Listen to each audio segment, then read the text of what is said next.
Bismillahirrahmanirrahim.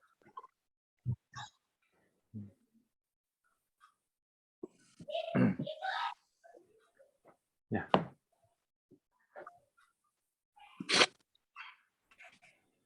Bismillahirrahmanirrahim. Assalamualaikum warahmatullahi wabarakatuh. Waalaikumsalam warahmatullahi wabarakatuh. Alhamdulillah wassalatu wassalamu ala Rasulillah wa ala alihi wa sahbihi ajmain.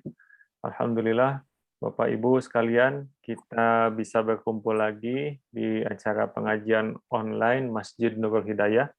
Insya Allah pada hari ini yang akan menjadi pembicara adalah Bapak Ustadz Dr. Andes Daji MPD. Alhamdulillah beliau sudah ada di ruangan Zoom dengan materi Ulumul Quran. Ya. Pada jadwalnya sebetulnya ini jadwalnya Pak Haji Muhtarom, tapi beliau berhalangan hadir. Alhamdulillah Pak Haji Daji bisa meluangkan waktunya dan pas gitu ya, bisa switch jadwalnya menjadi Pak Haji Daji terlebih dahulu. Nah, sebelum kita mulai, mari kita luruskan niat bersama-sama untuk menuntut ilmu, yaitu ilmu yang bermanfaat, yang menjadikan kita akan menjadi lebih bertakwa lagi. Mari kita buka pengajian ini dengan ucapan Bismillah. Bismillahirrahmanirrahim. Rabbi zidni ilma warzuqni fahma.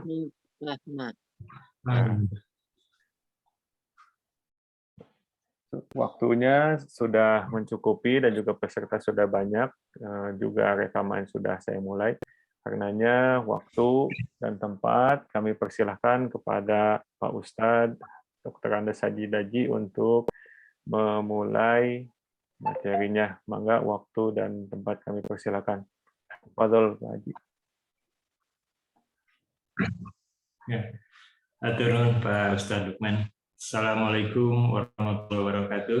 Waalaikumsalam warahmatullahi wabarakatuh. Innal hamdalillah nahmaduhu wa nasta'inuhu wa nastaghfiruh wa na'udzubillahi min syururi anfusina wa min sayyiati a'malina. May yahdihillahu fala mudhillalah wa may yudhlil fala hadiyalah. Asyhadu an la ilaha illallah wahdahu la syarikalah wa asyhadu anna Muhammadan abduhu wa rasuluh alladzi la nabiyya ba'dah. Allahumma shalli ala Muhammad wa ala ali Muhammad kama shallaita ala Ibrahim wa ala ali Ibrahim fil alamin innaka Hamidum Majid.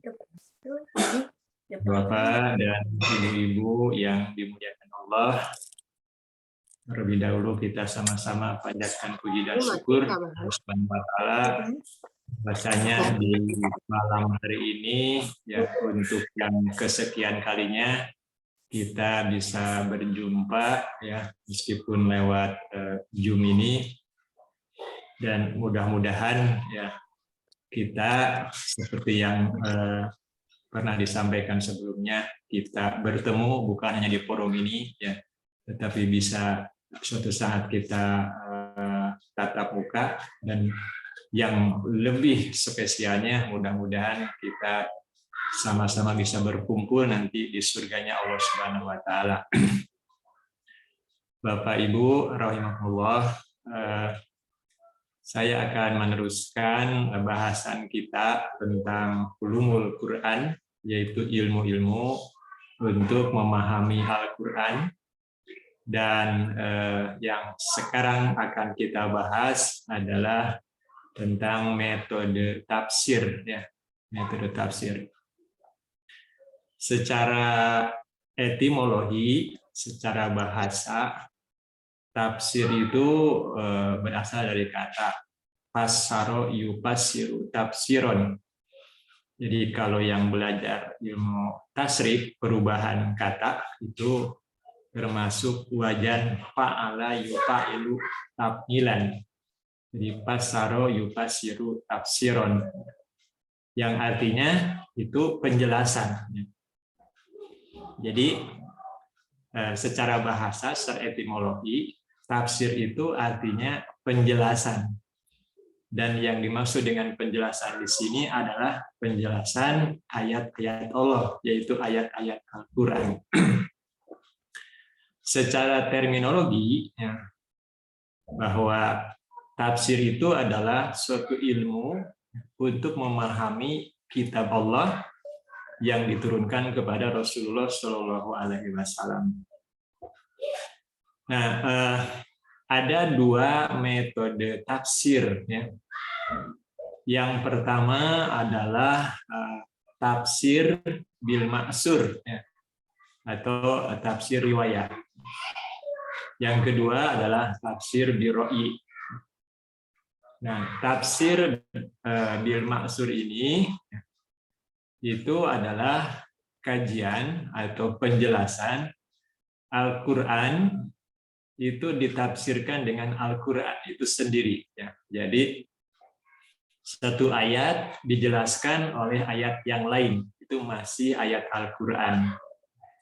Kemudian bisa juga Al-Quran nanti dijelaskan oleh hadis Rasulullah SAW. Kemudian Al-Quran dijelaskan dengan ucapan para sahabat. Nah, ini yang dimaksud dengan tafsir bil ma'sur. Nah, nanti kita akan berikan beberapa contoh ya, dan insya Allah malam ini kita akan membahas khusus itu tafsir bil ma'sur. Nah, kita ambil contoh misalnya di dalam Al-Quran ya, surat Al-Hajj ayat 30 ya. Al-Hajj ayat 30. A'udzubillahi minasyaitonirrajim. Wa uhillat lakumul an'am illa ma yutla alaikum. Dan telah dihalalkan bagi kamu apa al-an'am yaitu binatang ternak. Illa ma yutla alaikum kecuali apa yang akan dibacakan kepada kamu. Jadi secara umum ya Allah Subhanahu wa taala di ayat ini itu telah menghalalkan semua binatang ternak ya. Illa kata Allah ma yutsla alaikum, apa yang akan dibacakan kepadamu kemudian. Nah, ma yusla alaikum ini itu ditafsirkan di ayat yang lain, yaitu di surat Al-Maidah ayat 3. Jadi yang akan dibacakan kemudian itu adalah kita lihat di surat Al-Maidah ayat 3 yang berbunyi a'udzubillahi minasyaitonirrajim.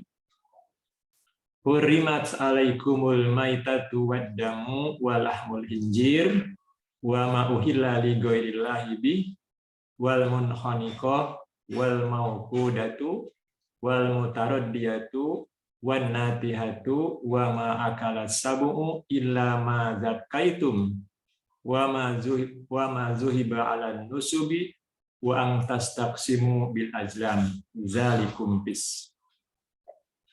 Nah, yang artinya bahwa telah diharamkan bagimu kata Allah yang pertama, jadi yang dikecualikan tadi di surat Al-Hajj 30 itu yang pertama adalah al-maitah, yaitu bangkai. Bangkai. Jadi bangkai ini ya, termasuk yang diharamkan oleh Allah Subhanahu wa taala. Nah, kemudian di hadis ada bangkai yang tidak diharamkan, yaitu bangkai ikan dan belalang. Seperti yang disampaikan Rasulullah dalam sebuah hadis, uhillat lakum maitatani wa daman.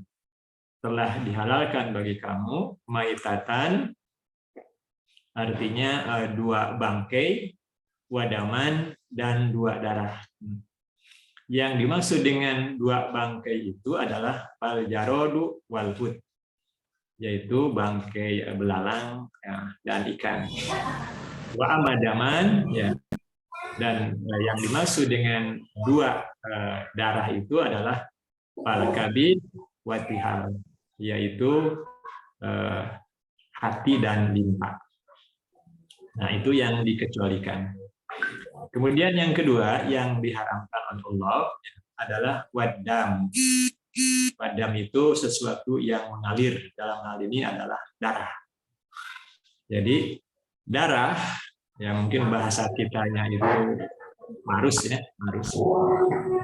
Termasuk makanan yang diharamkan oleh Allah Subhanahu wa Ta'ala. Kemudian yang ketiga adalah walahmul hinzir, yaitu daging babi. Nah, bagaimana dengan tulang babi, kulit babi? Apakah termasuk haram?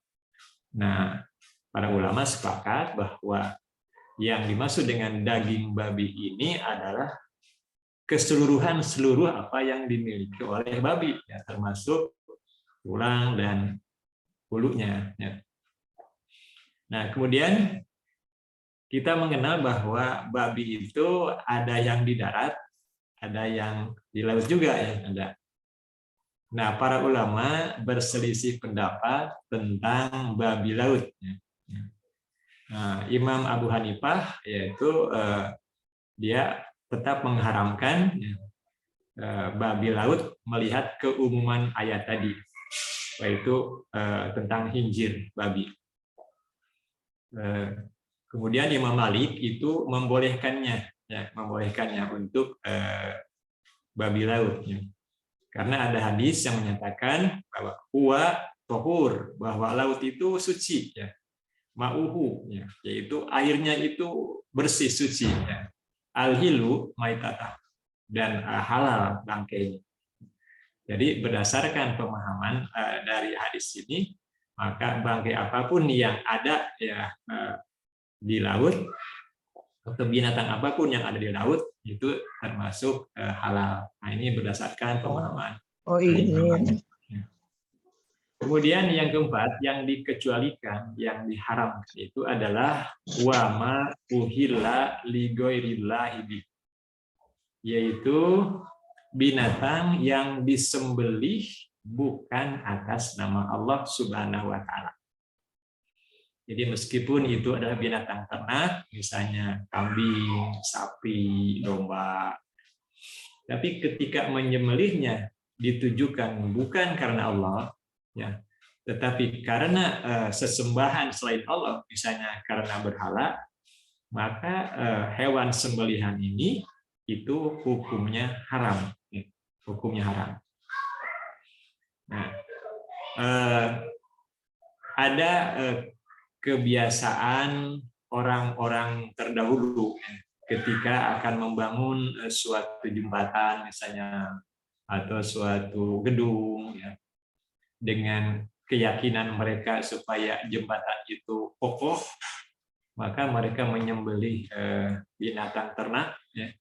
Kemudian kepalanya ditanam biasanya di fondasi bangunan yang akan dibangun itu. Nah, ini termasuk perbuatan haram, dan ketika dagingnya dimakan itu termasuk daging yang diharamkan oleh Allah Subhanahu wa Ta'ala. Kemudian yang kelima, wal munkhaniqah, yaitu binatang yang tercekik sampai mati, ya. Kemudian wal mauqudah, atau binatang yang terpukul, ya, bukan disembelih, ya, terpukul kemudian sampai mati. Kemudian wal mutaradiyah, ya, atau binatang yang jatuh, ya, kemudian sampai dia mati. Kemudian wan natihah, binatang yang ditanduk, ya, kemudian sampai mati, ya. Dan yang berikutnya adalah wama akala sabu'u illa ma zakaitum, yaitu binatang atau hewan yang diterkam oleh binatang buas, ya, illa ma zakaitum, kecuali yang kau sempat menyembelihnya.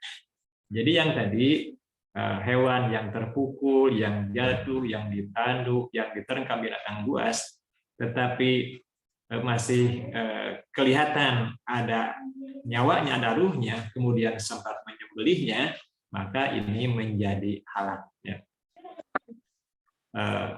Kemudian yang berikutnya di ayat yang tadi, ya, sebagai tafsiran ayat yang sudah saya sampaikan. Wa ma zubiha ala nusub, yaitu yang disembelih untuk berhala. Nah, orang-orang musyrik Quraisy terdahulu ya, mereka biasanya melakukan pengorbanan dan dipersembahkan untuk berhala-berhala yang mereka sembah. Dan ini adalah termasuk makanan yang diharamkan oleh Subhanahu wa Ta'ala. Kemudian mengundi nasib dengan anak panah, ya. Mengundi nasib dengan anak panah ini kebiasaan orang-orang Quraisy dahulu. Mereka kalau punya suatu hajat yang mereka bingung ini memilihnya, ya, maka mereka biasanya menyediakan 3 buah tombak. Ya. Kemudian tombak itu yang satu ditulisi lakukan, yang kedua jangan dilakukan, dan yang ketiga kosong. Nah, kemudian mereka mengambilnya ya dengan cara tidak dilihat, diacak. Ya. Kalau misalnya kebetulan yang diambil itu lakukan, ya, maka dia berkeputusan dia itu harus melakukan. Tetapi ketika yang terambilnya itu jangan lakukan, maka dia tidak jadi melakukan. Kemudian ketika yang terambilnya adalah yang tidak ada tulisannya, kosong, nah berarti dia mengambil lagi. Dan perbuatan ini termasuk perbuatan yang diharamkan oleh Subhanahu wa Ta'ala. Itu disebut mengundi nasib. Ya. Sebab dalam agama kita, bahwa ketika kita berhadapan dengan suatu persoalan yang kita bingung memilih, maka disyariatkan kita untuk istikharah, yaitu memohon kepada Allah mana di antara pilihan-pilihan itu yang terbaik bagi kita, ya, bagi agama kita. Nah, ini adalah salah satu contoh Al-Quran, ayat Al-Quran ditafsirkan dengan Al-Quran lagi. Kemudian di surat At-Tariq, di surat At-Tariq ayat pertama ini sebagai contoh Al-Quran ditafsirkan dengan Al-Quran lagi. Was-sama'i wat-tariq, demi langit, wat-tariq, dan apa yang datang pada malam hari. Nah, At-Tariq, wat-tariq, yang datang pada malam hari ini, ya, ditafsirkan atau dijelaskan, ya, oleh ayat berikutnya, yaitu An-Najmus Saqib, bahwa yang dimaksud dengan At-Tariq itu adalah An-Najmus Saqib, yaitu bintang yang bercahaya. Nah, ini contoh, ya, ayat menafsirkan ayat lagi. Kemudian juga bisa kita lihat di surat Al-Baqarah ayat 37, ya, ayat 37. Di sini ayat 37 Allah Subhanahu wa taala berfirman, A'udzubillahi minasyaitonirrajim. Fatalaqa Adamu mir rabbih kalimatin fataba alaihi innahu huwat tawwabur rahim. Fatalaqa Adamu, maka Adam menerima, ya, mir rabbih, dari Tuhannya. Apa yang diterima oleh Adam? Kalimat, yaitu beberapa kalimat. Nah, persoalannya apa yang dimaksud dengan kalimat atau beberapa kalimat ini? Nah, ini ditafsirkan di ayat yang lain, ya, di surat yang lain. Dan kalau kita lihat bahwa ayat ini, ya, didahului oleh penjelasan Allah tentang perintah kepada Nabi Adam untuk tinggal di surga. Dalam ayat sebelumnya, ayat 35, Allah Subhanahu wa taala berfirman, "Wa qulna ya Adam uskun anta wa zaujukal jannah." Wahai Adam, kata Allah, diamlah engkau, ya, dan istri, ya, al-jannah, di surga. wa kula minha rogodan haitsu syi'tuma, dan makanlah oleh kalian berdua ya dengan senang apa saja yang kau kehendaki.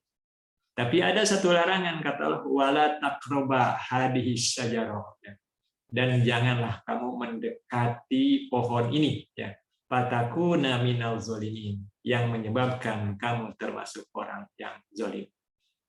Kemudian pada saat itu datanglah setan, fa'ajallahu masyaitanu anha. Maka kata Allah, setan menggelincirkan keduanya, fa'akhrajahu mimma kana fi. Maka keluarlah duanya mimma kana fi, yaitu dari surga. Wa qulna bitu ba'dukum li ba'din adu, dan Allah berfirman, ya, turunlah engkau sebagian kamu menjadi musuh bagi sebagian yang lain. Walakum fil ardi mustaqarru wa mata'un ilahin, dan kamu semua di bumi itu mustaqarrun wa mata'un ilahin, ada tempat tinggal dan kesenangan ilahin sampai waktu tertentu. Nah, setelah itu maka Allah berfirman yang tadi, fatalaqqa Adam irrobihi, Nabi Adam menerima ya dari Tuhannya kalimat, beberapa kalimat. Nah, yang dimaksud dengan kalimat di sini ditafsirkan di dalam surat Al-A'raf ayat 23, bahwa yang dimaksud dengan kalimat di sini adalah doa yang Allah ajarkan kepada Nabi Adam alaihissalam. Ya. Qala, keduanya berkata atau berdoa. Yang dimaksud adalah Nabi Adam dan Siti Hawa. Dan kalimat ini adalah Allah wahyukan kepada Nabi Adam, Rabbana dolamna anfusana wa ilam tagfir lana wa tarhamna lanakunanna minal khasirin. Rabbana, ya Tuhan kami, dolamna anfusana, kami telah menzolimi diri kami sendiri. Wa ilam tagfir lana, jika engkau tidak mengampuni kami ya Allah, wa tarhamna, dan tidak memberikan rahmat kepada kami, lanakunanna minal khasirin, niscaya kami akan termasuk orang-orang yang rugi. Nah, jadi yang dimaksud dengan kalimat itu adalah doanya Nabi Adam ya terhadap kekeliruan yang mereka berdua lakukan. Dan doanya ini adalah diterima oleh Allah Subhanahu wa taala. Fataba alaikum, maka Allah menerima tobat mereka. Nah, ini contoh-contoh bahwa ayat Al-Qur'an ditafsirkan dengan ayat Al-Qur'an lagi. Kemudian kita pun bisa lihat misalnya di surat Al-Fatihah ini yang sering kita baca dan merupakan rukun dari sholat, bahwa kalau tanpa membaca Fatihah maka sholatnya tidak sah. Ketika kita berdoa pada Allah, ihdinas siratal mustaqim, ya. Ihdina, tunjuki kepada kami ya Allah as-siratal mustaqim, yaitu pada siratal mustaqim, jalan yang lurus. Nah, apa yang dimaksud dengan jalan yang lurus itu, maka dijelaskan atau ditafsirkan oleh ayat berikutnya, bahwa as-siratal mustaqim itu adalah siratal ladzina an'amta alaihim, yaitu jalannya ya orang-orang yang telah engkau beri nikmat kepada mereka. Siapa? Yaitu jalan yang pernah ditempuh atau jalan yang sudah ditempuh oleh para nabi, oleh para sahabat, oleh para tabi'in, dan seterusnya. Jalan orang-orang yang soleh. Ghairil maghdubi, bukan ya jalannya orang-orang yang kau murkai alaihim, atas mereka, waladhdallin, dan bukan pula jalannya orang-orang yang sesat. Nah, jadi tafsir dari as-siratal mustaqim itu adalah siratal ladzina an'amta alaihim ghairil maghdubi alaihim waladdallin. Nah itu contoh-contoh Al-Quran atau ayat Al-Quran yang ditafsirkan dengan Al-Quran tadi. Kemudian kalau kita lihat bagian di atas bahwa tafsir bil maksur itu adalah tafsir Al-Quran dengan Al-Quran, kemudian Al-Quran dengan hadis. Nah ini contoh Al-Quran ditafsirkan oleh hadis Rasulullah SAW. Nah kita masih ngambil surat Al-Fatihah, surat yang tadi.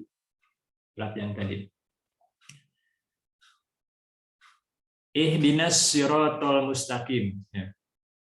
Tunjuki kami ya Allah as-siratal mustaqim, pada jalan yang lurus. Nah, tadi sudah dijelaskan bahwa yang dimaksud dengan siratal mustaqim adalah siratal ladzina an'amta alaihim ghairil maghdubi alaihim waladdallin.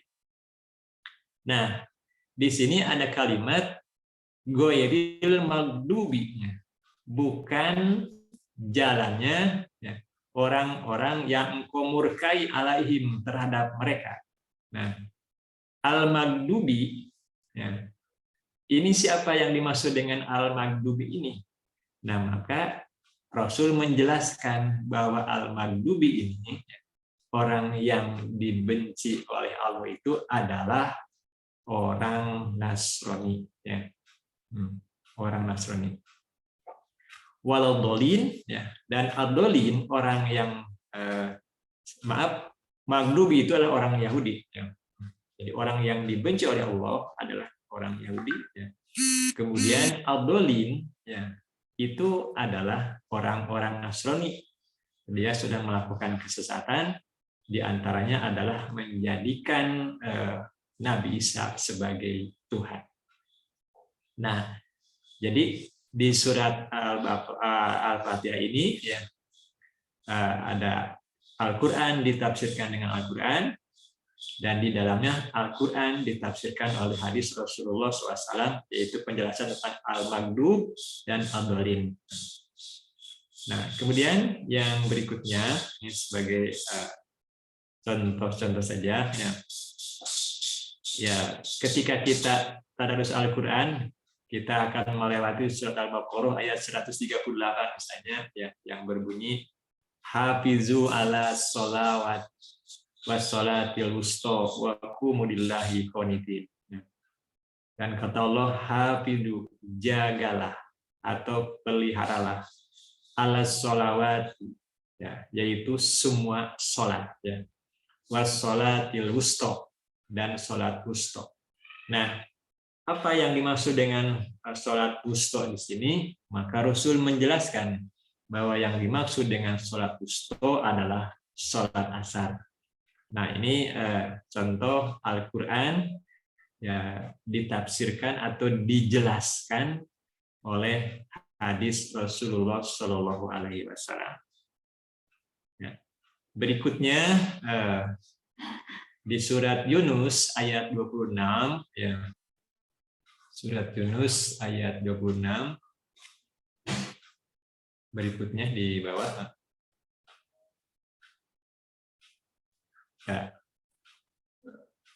Allah Subhanahu wa taala berfirman, lilladzina ahsanul husna. Dan bagi orang-orang ahsanu, orang-orang yang berbuat kebaikan, al-husna, itu ada pahala yang terbaik. Yang dimaksud adalah surga. Wajiyadah, dan juga ada tambahannya. Jadi di ayat ini Allah menjelaskan bagi orang-orang yang senantiasa berbuat kebaikan di dunianya, pertama dia akan mendapatkan al-husna, akan mendapatkan kenikmatan surga. Dan ternyata anugerah yang diberikan kepada orang yang berbuat baik itu bukan hanya kenikmatan surga, tetapi kata Allah wajiyadah, dan juga ada tambahannya. Nah, apa yang dimaksud dengan ziyadah atau tambahan ini, nah Rasul menjelaskan bahwa ziyadah ini, tambahan ini adalah yaitu melihat wajah Allah Subhanahu wa taala. Nah, jadi orang-orang yang berbuat baik ya, diberikan kesempatan oleh Allah ya untuk memandang wajah Allah Subhanahu wa taala. Dan ini adalah kenikmatan yang luar biasa ya. Ketika kita di dunia ini ya, kita menyembah Allah ya. Kita tidak pernah melihat Allah yang kita sembah ya. Suatu saat ya, Allah akan memberikan kekuatan, kesempatan, kemampuan kepada orang-orang yang senantiasa berbuat baik di dunia ini. Dan di surat Al-Qiyamah ayat 22-23 ya, Allah berfirman, wujuhu yauma idzin nadhirah ila rabbiha nazirah. Wajah-wajah pada hari itu orang-orang mukmin maksudnya nazirah, itu berseri-seri, ila rabbiha nazirah, kepada Tuhannya lah mereka melihat. Ini adalah suatu kebahagiaan yang sangat tinggi. Dan juga sudah kita bahas pada pertemuan pertama ya, bahwa di antara sekian kenikmatan yang Allah anugerahkan pada orang-orang yang beriman di surga adalah berkumpulnya kembali kita dengan orang-orang yang kita cintai. Jadi kalau kita runut kebahagiaan surga itu, pertama terpenuhinya ya kebutuhan jasmaniah kita.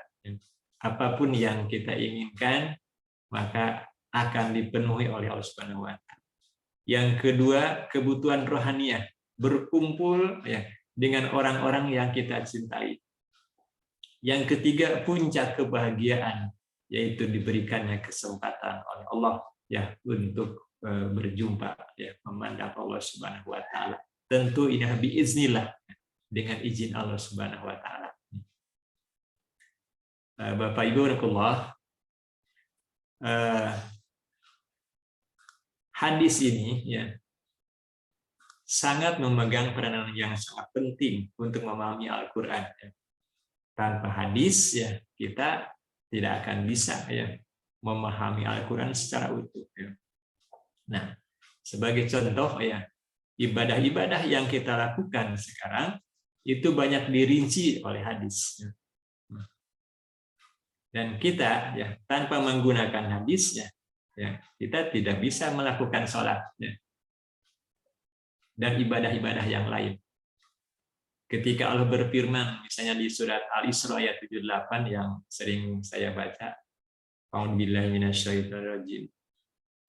Aqimis sholata liduluki syamsi ila ghasaqil lail wa qur'anal fajr inna qur'anal fajri kana masyhuda. Tegakkan sholat kata Allah ya, dari mulai tergelincirnya matahari sampai gelap malam. Wa qur'anal fajr, dan lakukan pula sholat fajar. Inna qur'anal fajri kana masyhuda. Karena sesungguhnya sholat fajar itu, sholat subuh itu disaksikan. Nah, perintah ini bersifat umum ya. Ada pertanyaan, bagaimana tata cara sholat? Nah, di Al-Quran tidak dijelaskan secara terperinci. Kita menemukannya di hadis Rasulullah SAW. Kata Rasul, "Shollu kama ra'aitumuni usolli." Sholatlah kalian sebagaimana kalian melihat aku sholat. Nah, bagaimana Rasul sholat? Itu bisa kita temui di hadis Rasulullah SAW. Nah, dulu ya, kalau tidak salah sekitar tahun 80-an, ada kelompok yang hanya mempercayai Al-Quran. Mereka tidak percaya kepada hadis atau ingkar sunnah ya. Dan itu sebetulnya adalah kelompok-kelompok yang frustasi, yang tidak mau mengkaji sunnah Rasulullah SAW. Padahal sunnah itu tidak bisa dipisahkan ya dengan Al-Quranul Karim. Kemudian bukan hanya kita tidak tahu bagaimana tata cara sholat, kita pun tanpa hadis ya kita tidak akan tahu ya kapan ya waktu-waktu sholat itu. di Al-Quran, ya, Allah berfirman dalam surat An-Nisa, misalnya 100 ayat 103, Inna sholata kanat alal mu'minina kitaban mawquta. Sesungguhnya sholat itu bagi orang-orang yang beriman itu ada waktu yang telah ditentukan. Nah, kapan waktunya itu? Nah, itu Rasulullah yang menjelaskan. Artinya disinilah peranan hadis Rasulullah SAW. Di hadis secara terperinci bahwa Rasul menjelaskan, misalnya waktu duhur itu adalah ketika mulai matahari tergelincir, sudah condong ke arah barat. Sampai kapan? Itu sampai bayang-bayang benda sama dengan tinggi bendanya. Dan kalau bayangan benda sudah sama dengan bendanya, berarti dia sudah memasuki waktu salat berikutnya, yaitu salat asar. Nah, ini yang menjelaskan adalah hadis. Kemudian sampai kapan salat asar? Ya. Kata Rasul, itu sampai ya matahari mulai menguning ya, di sebelah barat. Ya. Gitu. Kalau sudah menguning, itu akan datang waktu sholat maghrib. Sampai kapan sholat maghrib? Kata Rasul, itu sampai awan merah di sebelah barat itu menghilang. Gitu. Kemudian kalau sudah menghilang, maka akan datang waktu sholat berikutnya, yaitu sholat Isya. Sampai kapan sholat Isya? Nah, di hadis itu dijelaskan itu sampai tengah malam. Nah, itu kita temukan di dalam hadis Rasulullah SAW. Nah, kemudian yang ketiga, tafsir bi Mas'ud itu adalah ditafsirkan ya oleh penjelasan para sahabat. Ya, para sahabat. Nah, sebagai contoh saja. Di sini saya sampaikan tentang surat An-Nasr.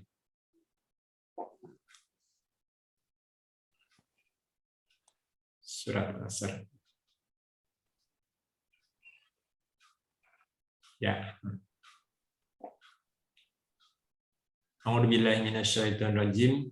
Idza jaa nasrullahi wal fath wa ra'aitan nasa yadkhuluna fi dinillahi afwaja fasabbih bihamdi rabbika wastaghfir innahu kana tawwaba.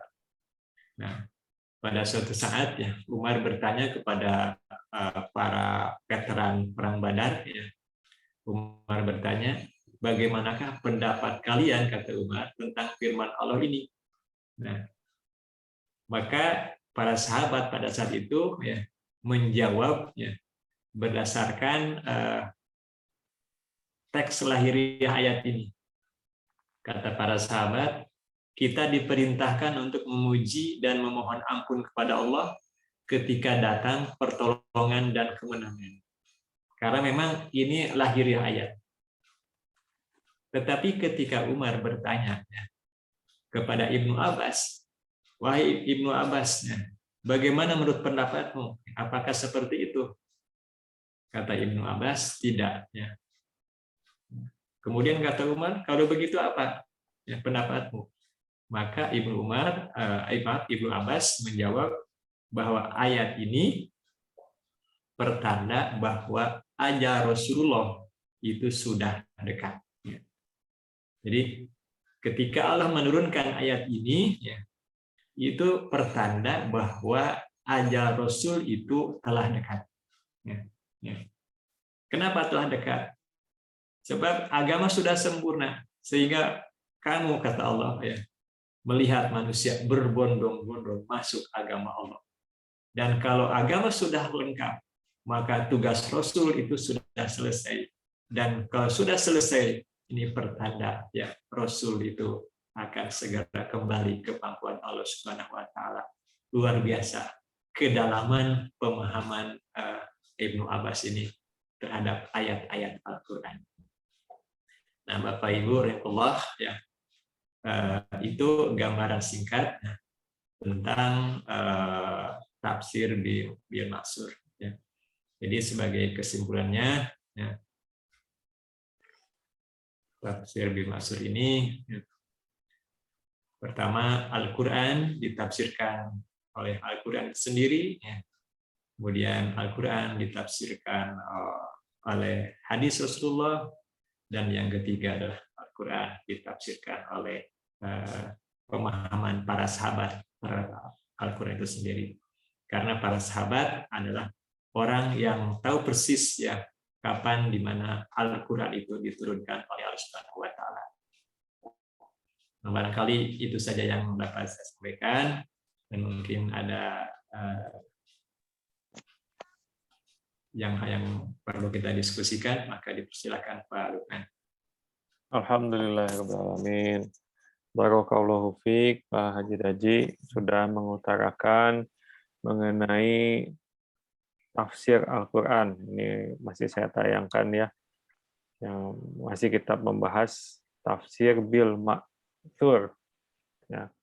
Semoga ini beberapa di antara grup kita ini beririsan dari yang one day one juice. Nah, ini juga semoga menjadi penyemangat buat kita semua agar tidak hanya membaca, tapi juga melihat mungkin terjemahannya, mungkin kemudian jika Qurannya sudah lengkap ada tafsirnya, nah, mungkin ini bisa menjadi penyemangat buat kita untuk memahami setiap ayat Al-Quran. Mangga Bapak Ibu yang sudah hadir di sini ada 21 partisipan.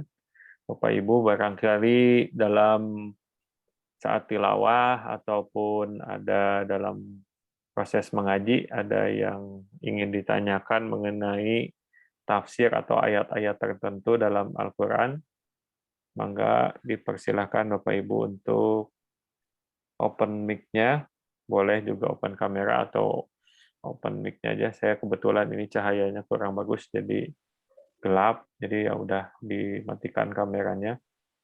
Mangga Bapak Ibu, barangkali ada yang mau bertanya.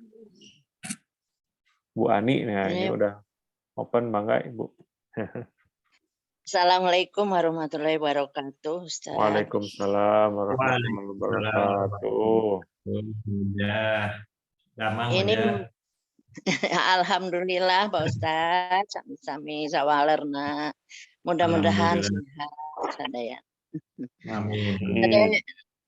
Naroseun ieu Pak Ustaz mengenai halal sareng haramna binatang tadi.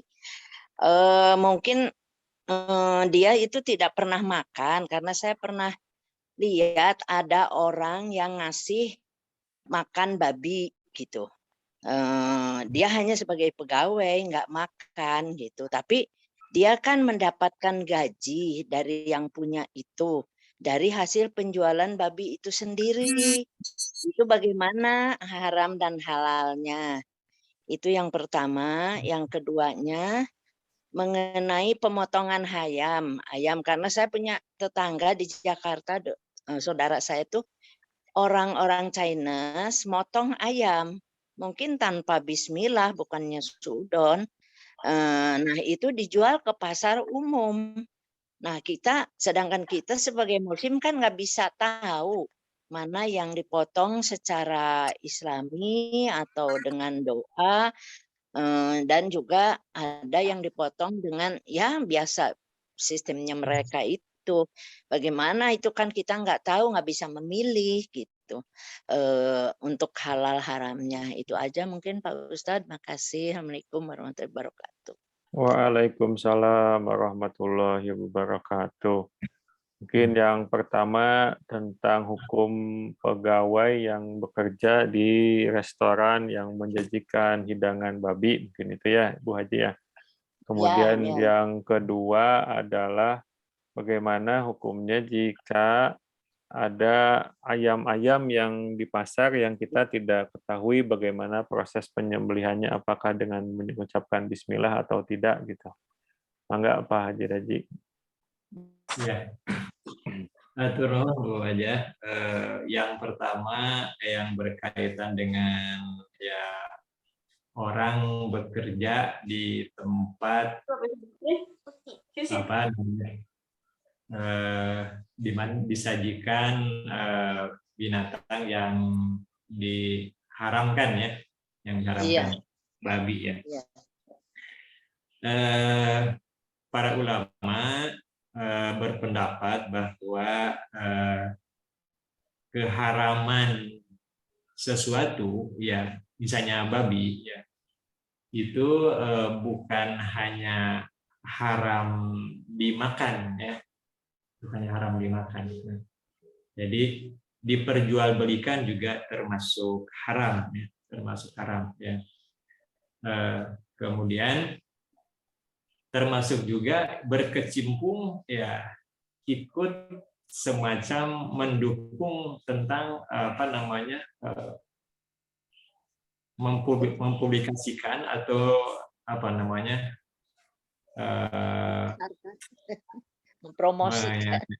mempromosikan lah gitu ya. Mempromosikan. Nah, maka itu khawatir terkategorikan ya.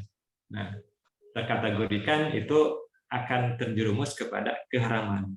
Karena para ulama berpendapat bahwa yang haram itu bukannya makan, tapi setiap aktivitas yang berkaitan dengan sesuatu yang haram itu haram. Maka ya diusahakan mencari yang lebih yang halal, bukan lebih halal.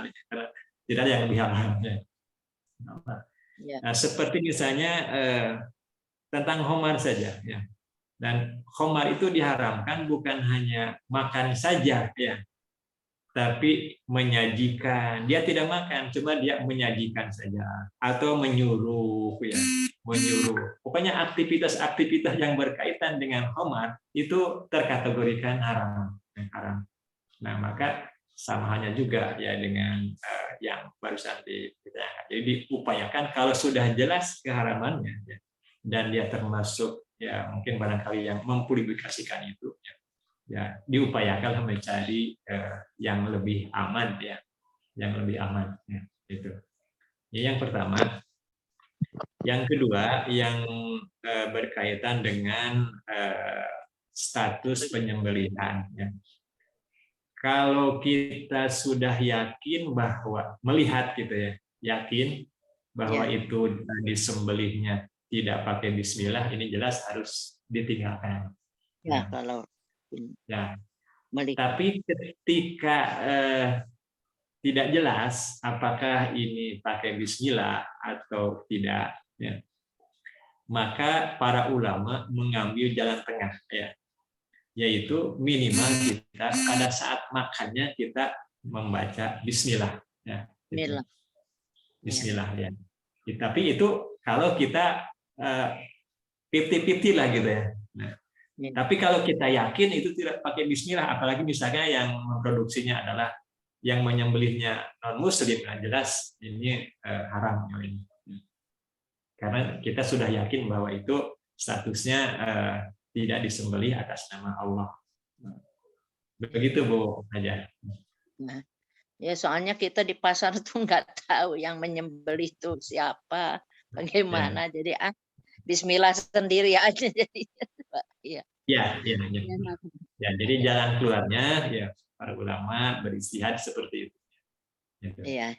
Minimal kita pada saat makannya kita pakai bismillah. Kecuali kalau kita yakin sendiri melihat itu tidak pakai bismillah ya, kemudian yang menyembelihnya misalnya orang non-muslim, itu jelas harus ditinggalkan. Iya. Iya, karena saya tahu sendiri yang menyembelihnya itu non-muslim dan bukan partai satu ini truk-trukan gitu. Cuman dibacok-bacok gitu terus dijual ke pasaran secara umum kan. Aduh, jangan-jangan kita juga suka makan gitu. Jadi gimana gitu. Ya, kalau sekarang ya udah tahu bismillah sendiri aja. Iya, itu aja. Makasih Ustadz penjelasannya. Ya, sama-sama. Assalamualaikum Waalaikumsalam warahmatullahi wabarakatuh. Nah, ini ada plus poinnya juga ya buat para penjual ayam atau di pasar. Kalau muslim, mari kita dukung. Kalau ada tukang daging Pak Haji atau tukang ayam yang jelas muslim, Kak. Nah, kalau harganya beda-beda sedikit lebih aman mungkin ya beli di beliau gitu. Mangga Pak Marioto, mungkin ini udah open Mungkin kamera nih, kayaknya mau nanya. yang lebih amannya beli ayam hidup dibawa ke rumah aja. Wah, Iya, iya. Ya emang enak gitu Pak, beli yang hidup. Kalau ayam kampung beli hidupan terus. wah. Kalau ayam boiler gitu kan jarang yang jual hidup Pak. Jadi Oh, paling ya. ya ayam kampung ya. Hmm. Mudah-mudahan aja di Ya, ini ya. sama Allah. Mangga Pak Marioto, mungkin ini udah open kamera nih, saya lihat. Hmm. Atau Oke, bapak-bapak yang lain. Oh iya. Assalamualaikum warahmatullahi wabarakatuh, Pak Ustadz. Mangga, Waalaikumsalam warahmatullahi wabarakatuh. Kami lengkapin saja mungkin dari yang Pak Ibu Haji Anik tadi. Itu kan ayamnya kalau di pasar itu kan jualnya tidak 1 ekor ya Pak Haji ya. Mungkin ratusan ekor. Apakah bismillahnya itu kum atau per ekor Pak Haji? Itu aja barangkali kelengkapannya. Terima kasih Pak Haji. Ya.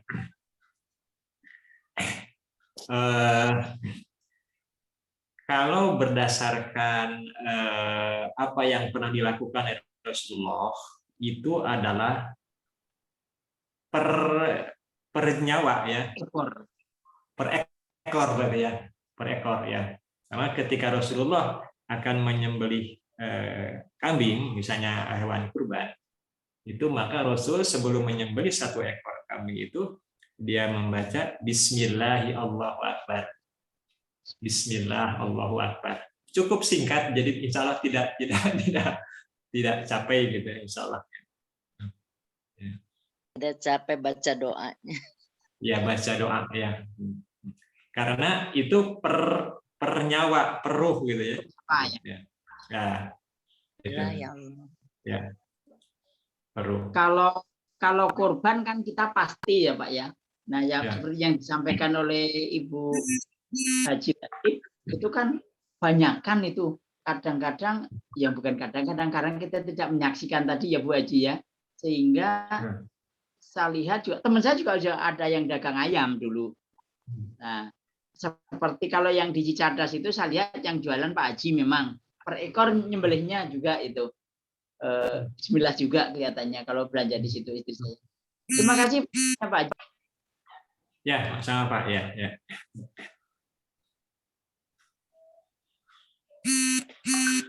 Mangga Bapak Ibu, barangkali ada kajian bacaan Al-Qur'an ataupun ayat yang sedang jadi hancaan gitu, kemudian ingin ditanyakan, menjadi ada ganjel unek-unek tentang tafsir ayat atau bagaimana.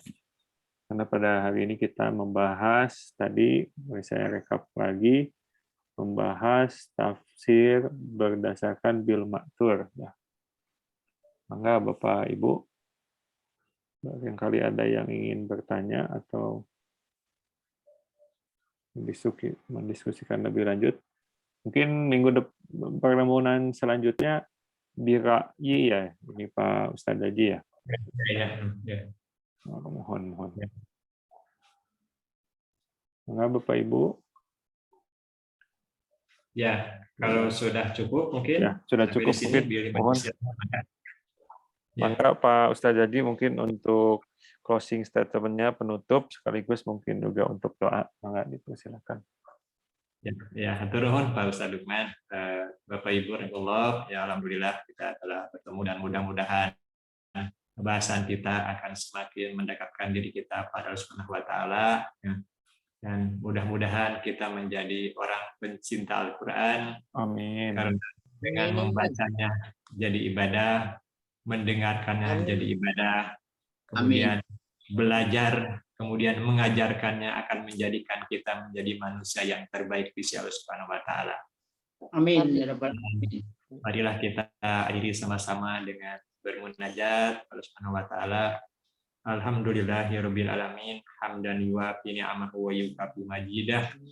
Ya Rabbana lakal hamdu kama yanbaghi li jalali wasikawli sultani. Amin. Allahumma inna nas'aluka salamatan fid din Amin. wa afiyatan fil jasad wa ziyadatan fil ilmi Amin. wa barakatan fil rizqi Amin. wa taubatan qabla maut Amin. wa rahmatan ba'dal maut wa maghfiratan ba'dal maut. Amin. Allahumma hawin alaina fi sakaratil maut. Amin. Allahumma hawin alaina fi sakaratil maut. Amin. Allahumma hawin alaina fi sakaratil maut. Amin. Wan najata minan nar wal afa inna hisab. Amin. Rabbana la tuzigh qulubana ba'da idh hadaitana wa hab lana min ladunka rahmatan innaka antal wahhab. Amin. Rabbana faghfir lana dzunubana wa kafir anna sayyi'atina wa tawaffana ma'al abrar. Rabbana wa atina ma wa'adtana ala rusulika wa la tukhzina yaumal qiyamah innaka tuhibbul mu'minin.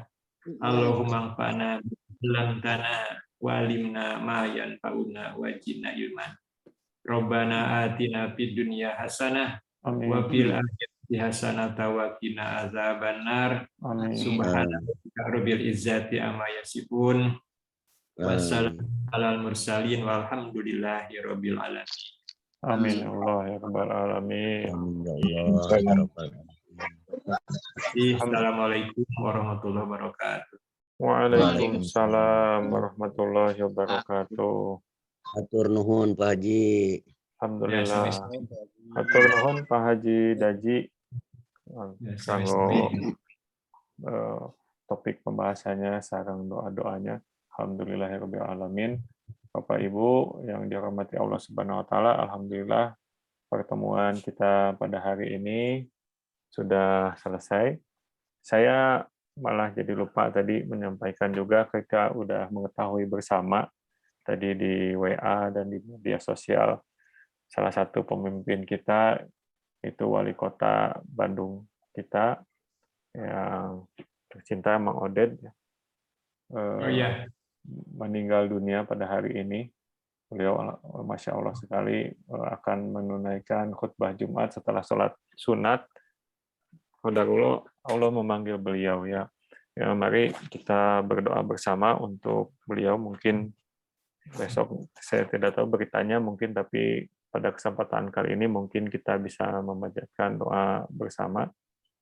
Doa yang sederhana yang sering kita bacakan pada rakaat ketiga sholat jenazah. Bismillahirrahmanirrahim. Allahumma ighfir lahu warhamhu wa'afihi wa'fu anhu. Amin. Kemudian kita tutup juga dengan doa kafaratul majlis bersama-sama. Subhanakallahumma rabbana wa bihamdika asyhadu an la ilaha illa anta astaghfiruka wa atubu ilaik.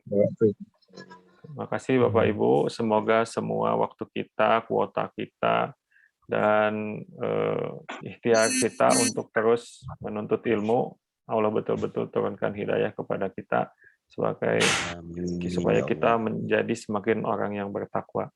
Mohon maaf bila ada kekurangan dalam penyelenggaraan. Sampai bertemu lagi di pengajian minggu depan, insya Allah.